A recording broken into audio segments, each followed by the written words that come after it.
हाँ, सरकार ये सोचती है कि हमें कम पैसों में ही काम चला लेना है और एक तरह से शिक्षक का शोषण जो सरकार करना चाह रही है या फिर करती है, और इससे मानसिक स्थिति हमारी बहुत विचित्र हो जाती है।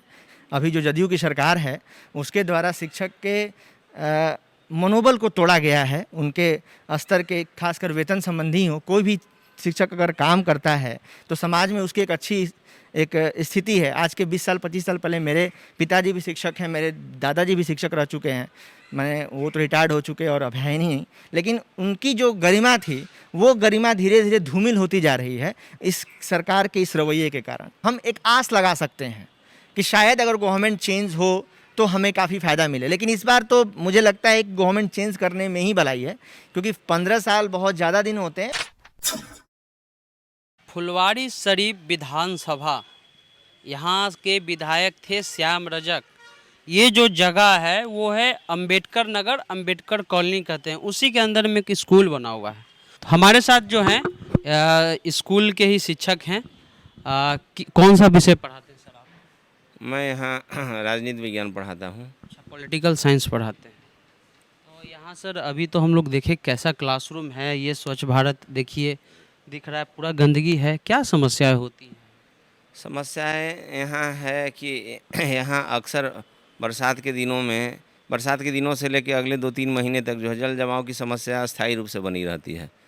यहाँ लगभग जो है 1 फीट पानी लगा रहता है, तो बच्चों को आने में परेशानी होती है। जितने शिक्षक शिक्षकेतर कर्मचारी हैं, आने में परेशानी होती है। कई बार दुर्घटनाएं हो गई हैं। अभी हाल फिलहाल में जो है महीने दिन पहले स्वयं प्रधानाध्यापिका के साथ दुर्घटना घट गई है। प्रिंसिपल? हाँ, उनके साथ घट। क्या दुर्घटना हुई?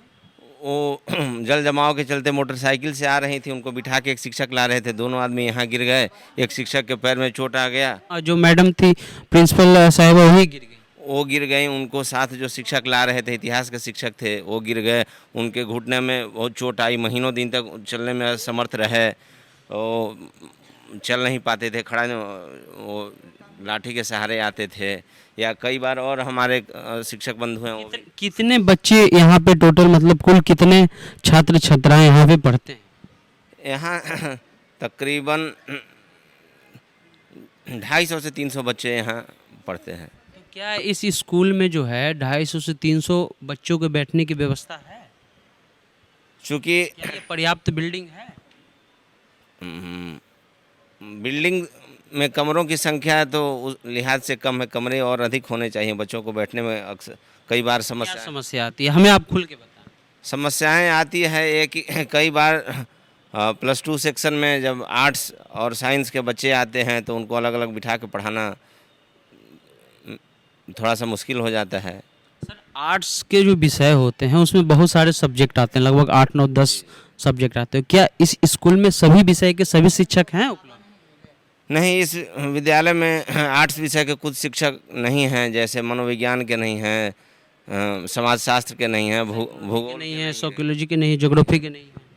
बच्चे नामांकित होते हैं। अगर बच्चे वो विषय ऑप्ट करते हैं तो वो खुद से पढ़ते हैं। क्या ये एडमिशन लेते, जैसे कि ज्योलॉजी का नहीं है टीचर, भूगोल का टीचर नहीं है, तो क्या यहाँ भूगोल का एडमिशन होता है? जी, बच्चे अगर रखना चाहते हैं कॉम्बिनेशन में ज़रूर रखते हैं उस विषय को। ऐसा कैसे हो पाता है जब भूगोल का टीचर ही नहीं है और भूगोल का आप एडमिशन ले रहे हैं, तो उसमें बच्चे क्या पढ़ाई करेंगे? यहाँ सीट आवंटित है भूगोल, लेकिन शिक्षक सरकार की तरफ से यहाँ भेजे नहीं जा सके हैं, शिक्षक की व्यवस्था नहीं हो पाई है।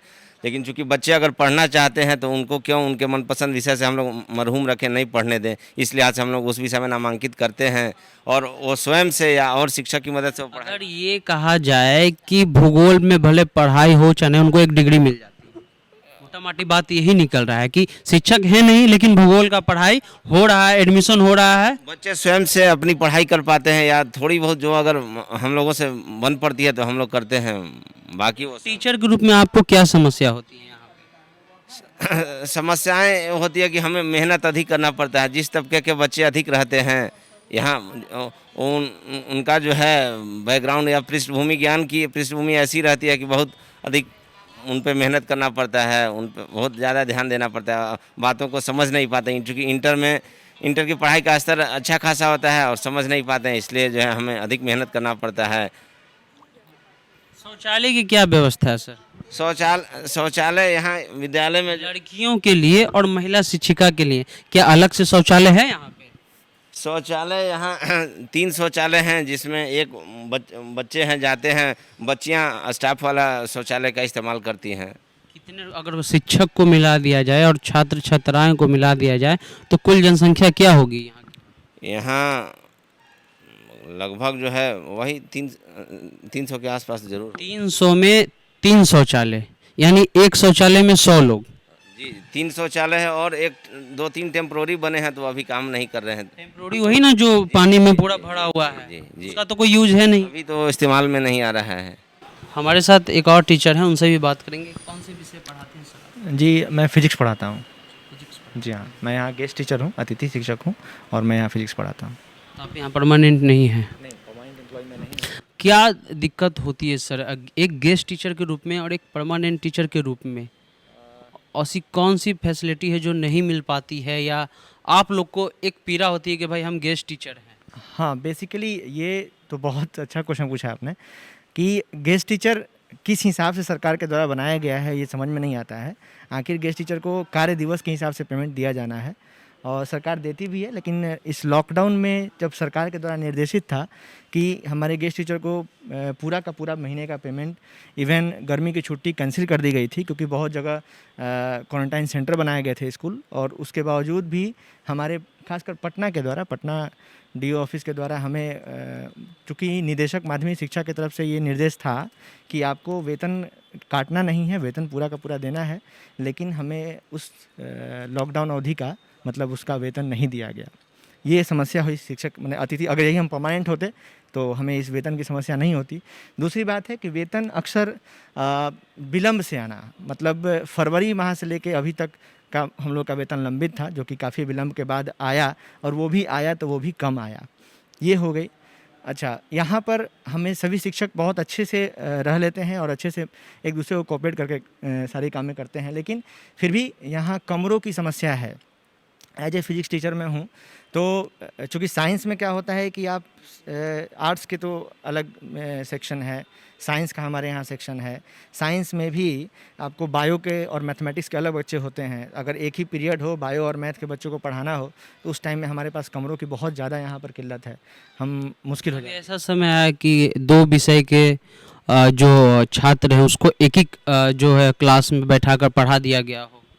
नहीं, एक क्लास में तो फिर पॉसिबल नहीं है, फिर उन्हें बाहर कॉरिडोर में पढ़ाया जाता है, यानी कैंपस में? कैंपस में फिर उन्हें बुला करके पढ़ाया जाता है, या फिर कई बार तो स्टार्टिंग में फिर मूल कारण यही है, कमरों के नहीं होने की वजह से फिर बच्चों का जो मन है, मतलब शुरुआत में स्टार्टिंग में जब एडमिशन होता है तो बच्चे पूरे बल्क में आना शुरू करते हैं और अच्छे से आते हैं, पढ़ाई उनकी होती है, लेकिन धीरे धीरे जब कमरों का जो समस्या उत्पन्न होता है तो बच्चे आना धीरे धीरे क्या करते हैं, कम करना शुरू कर देते हैं। वो आप एक गेस्ट टीचर हैं, तो ऐसा लगता है कि सरकार गेस्ट टीचर की व्यवस्था क्यों करती है? हाँ, ये सरकार पिछले अगर देखा जाए सरकार को किसी तरह से आर्थिक रूप से इससे फायदा होता है, या सरकार सोचती है कि इसी में हम काम चला लें? हाँ, सरकार ये सोचती है कि हमें कम पैसों में ही काम चला लेना है, और एक तरह से शिक्षक का शोषण जो सरकार करना चाह रही है या फिर करती है, क्योंकि ये एक तरह से शोषण है, क्योंकि हम अगर गेस्ट टीचर हैं तो सरकार ने अभी तक हमारे लिए एक सुरक्षित एक दिशा निर्देश स्थापित नहीं किया है। कई महाविद्यालयों में कई प्रधानाध्यापक और या फिर प्रधानाध्यापिका अपने हिसाब से काम करते हैं। सरकार ने एक निर्देश दे दिया कि प्रति कार्य दिवस के हिसाब से आप लोगों का वेतन देना है, लेकिन फिर भी कई जगह क्या होता है कि आप अगर क्लास करने आ रहे हैं, बच्चे आ रहे हैं, तब आपका अटेंडेंस बनता है, नहीं आ रहे हैं तो आपका अटेंडेंस नहीं बनता है, अटेंडेंस में प्रॉब्लम होता है, अटेंडेंस नहीं बनेगा तो फिर वो दिन आपका उस भेजा नहीं जाएगा। मतलब एक तरह से देखा जाए तो सरकार तो हम लोगों का शोषण करती ही है, और कई विद्यालयों में प्रधानाध्यापक भी शोषण ही करते हैं, और इससे मानसिक स्थिति हमारी बहुत विचित्र हो जाती है। अब हम एक राजनीतिक बात करेंगे आपसे। समान काम समान वेतन की बात जो है, जो विपक्ष में अभी पार्टी है राष्ट्रीय जनता दल के जो मुख्यमंत्री कैंडिडेट है महागठबंधन के तेजस्वी जी, उन्होंने कहा है, तो उस वादे पर आपका क्या कहना है? हम भी चाहते हैं समान काम समान वेतन सभी को मिले। एक शिक्षक का एक जो स्तर जो गिरता जा रहा है, खासकर इस सरकार में, हमारी माने अभी जो जदयू की सरकार है उसके द्वारा शिक्षक के मनोबल को तोड़ा गया है। उनके स्तर के खासकर वेतन संबंधी हो, कोई भी शिक्षक अगर काम करता है तो समाज में उसकी एक अच्छी एक स्थिति है। आज के 20 साल 25 साल पहले मेरे पिताजी भी शिक्षक हैं, मेरे दादाजी भी शिक्षक रह चुके हैं। वो तो रिटायर्ड हो चुके और अब है नहीं, लेकिन उनकी जो गरिमा थी वो गरिमा धीरे धीरे धूमिल होती जा रही है इस सरकार के इस रवैये के कारण। क्योंकि आप अगर नियोजित टीचर हैं, ये आप देखिए ना, हमारे विद्यालय में ही एक असिस्टेंट टीचर हैं जो कि पहले वाले हैं, परमानेंट टीचर हैं, फिर उसके बाद फिर ये नियोजित टीचर हैं, और फिर हम लोग फिर गेस्ट टीचर हैं। और तो तीनों की स्थिति अलग अलग है, तीनों का हिसाब किताब अलग है। जो परमानेंट टीचर है उनको वेतन तो नहीं होता है कि वो 100 काम करते हैं, 50 काम करते हैं, ऐसा तो नहीं होता। इनफैक्ट हम लोग ही ज़्यादा काम करते हैं, क्योंकि हम लोग यंग आप और दबाव होता है। यंग हैं तो हम लोग ज़्यादा काम करते हैं। हम लोग विद्यालय को और अच्छा करने की कोशिश करते हैं। तेजस्वी जी का सर वादा है कि पहला जब हमारी कैबिनेट बैठेगी तो उसमें हम 10 लाख लोगों को जो है पहले कैबिनेट पहले साइन से नौकरी देंगे, और समान काम समान अवसर की भी बात हुई। इस पे आप लोग कितना विश्वास करते हैं और इस बार बिहार का क्या माहौल रहेगा? देखिए सर, अगर तेजस्वी जी ने ये बात कही है और हम तेजस्वी को सपोर्ट करते हैं कि शायद हम एक आस लगा सकते हैं कि शायद अगर गवर्नमेंट चेंज हो तो हमें काफ़ी फ़ायदा मिले। लेकिन इस बार तो मुझे लगता है कि गवर्नमेंट चेंज करने में ही भलाई है, क्योंकि 15 साल बहुत ज़्यादा दिन होते हैं। 15 साल हमने दे रखा है, और हमारे मैंने ये पॉलिटिकल अप्रोच भी कहता है कि आप किसी गवर्नमेंट को ज़्यादा टाइम अगर देते हैं, अगर अच्छा काम करे तो ठीक है, लेकिन 15 साल बहुत ज़्यादा टाइम है। और शुरुआत में तो काम अच्छा हुआ था, नो डाउट। तेजस्वी जी पे विश्वास करते हैं? विश्वास करना पड़ेगा, विश्वास करना पड़ेगा, और कोई चारा नहीं। हम लोग गेस्ट टीचर हैं, और गेस्ट टीचर परमानेंट हो जाएं, क्योंकि हमारे पास सारी की सारी कैपेबिलिटीज़ है। हम आ रहे हैं स्कूल, हम बच्चों को पढ़ा रहे हैं, in fact we are more educated also. तो फिर हमको क्यों, मतलब हम लोगों को ये गेस्ट फैकल्टी के रूप में आप रहिए, और बिना मतलब, चूँकि वेतन जो होता है, वेतन को 8 महीनों के बाद 10 महीनों के बाद आपके अकाउंट में वेतन आता है, वो भी कट छट करके आता है। आप मानसिक रूप से आप अपने प्रिंसिपल के द्वारा भी टॉर्चर किए जाते हैं, या फिर ऊपर में जो बैठे हुए हैं सरकार के द्वारा भी टॉर्चर किए जाते हैं। यहाँ से एब्सेंटी समय पर नहीं भेजा जाएगा, वहाँ से एब्सेंटी समय पर नहीं मांगा जाएगा, है ना। तो बीच में जो है पेंडुलम की तरह आप, मतलब देखा जाए तो मैं अपनी बात करूं, as a guest teacher, as a अतिथि शिक्षक, हम लोगों को तो बिल्कुल क्या कहा जाए, हम लोगों को बिल्कुल ये कर दिया गया है। मतलब हम चाह रहे हैं कि हमारा आप लें, आप भले ही हमें कम वेतन दे, बट हमें भी वेतन मान करें, है ना। हमें भी वेतन मान, हमें भी वो सुख सुविधा मिलनी चाहिए। नीतीश के विकास में बिहार का शिक्षा और खास करके हायर एजुकेशन कहाँ है, कैसे देखते हैं आप? नहीं, मैंने कहा ना, कहाँ है? हायर एजुकेशन को तो लेकर के डूब गए, और यहाँ शिक्षा का व्यवस्था अच्छा नहीं, चौपट है। शिक्षा को लेकर के उन्होंने बहुत सारे वादे किए कि बहुत मैं अच्छा हूँ, बट ज़मीनी स्तर पे बहुत स्थिति खराब है। नीतीश कुमार जी कहते हैं कि हम आर्थिक युवाओं को बल दे रहे हैं, स्टूडेंट क्रेडिट कार्ड दे रहे हैं। नहीं, स्टूडेंट क्रेडिट कार्ड दे रहे हैं, 4 लाख तक का लोन है उसमें। तो वो करके क्या करेंगे बच्चे? जब तक उसके पास एम्प्लॉयमेंट नहीं रहेगा, रोज़गार नहीं रहेगा, तो वो पढ़ के क्या करेंगे? फिर तो वो पलायन करेंगे, फिर वो बाहर भागेंगे। आखिर हमारे यहाँ ऐसी स्थिति रहे तो हम बाहर क्यों जाएं? हमारे यहाँ कोई भी सरकार, आप कोई भी वैकेंसी उठा के देखिए ना, सरकार की क्या मनसा रही है। आप कोई एक वैकेंसी निकलती है, वो कम से कम 10 साल लगाती है उसको फाइनलाइज करने में, और फाइनलाइज करने के बाद भी उसकी स्थिति वही रहती है, चाहे वो मतलब करप्शन हो या फिर कोई भी कारण हो उसका, लेकिन फाइनलाइज नहीं हो पाता कोई भी काम। तो ये शिक्षक थे, आपने 2 शिक्षकों को सुना और आपने स्कूल की भी स्थिति देखी। हम कहेंगे सुप्रिया से कि शायद आप शौचालय भी दिखा दें तो भी ज़्यादा अच्छा है, कि शौचालय की क्या स्थिति है एक हाई एजुकेशन में, जहाँ पे 300 लोग हैं और 3 शौचालय हैं। 300 लोग यानी छात्र छात्राएं और शिक्षक मिलाकर, बाहर से उसको ही आप ले सकते हैं कि ये शौचालय है। हम आपको ये भी दिखाना चाह रहे हैं भाई कि शिक्षक बिहार के कितने परेशान हैं। ये पानी के कारण जो है, ये जो गंदगी है उसके कारण जो शिक्षक हैं उनका ये देखिए हाथ तक डैमेज हो गया है। और ये है नीतीश का विकास, नीतीश जी का विकास, जो कहते हैं कि हम नंबर 1 पे हैं, सब चीज़ में नंबर 1 है। और ये स्थिति है स्कूल का। 3 चीज़ सामने निकल के आई। पहला, जहाँ पे भले बच्चे के लिए जो है क्लास पर्याप्त ना हो, लेकिन एक बिल्डिंग है, एक झोपड़ी टाइप नुमा एक बिल्डिंग है, उसको कह सकते हैं आप, उसमें पानी भरा हुआ है उसमें श्याम पट की भी स्थिति आप देख लिए हैं।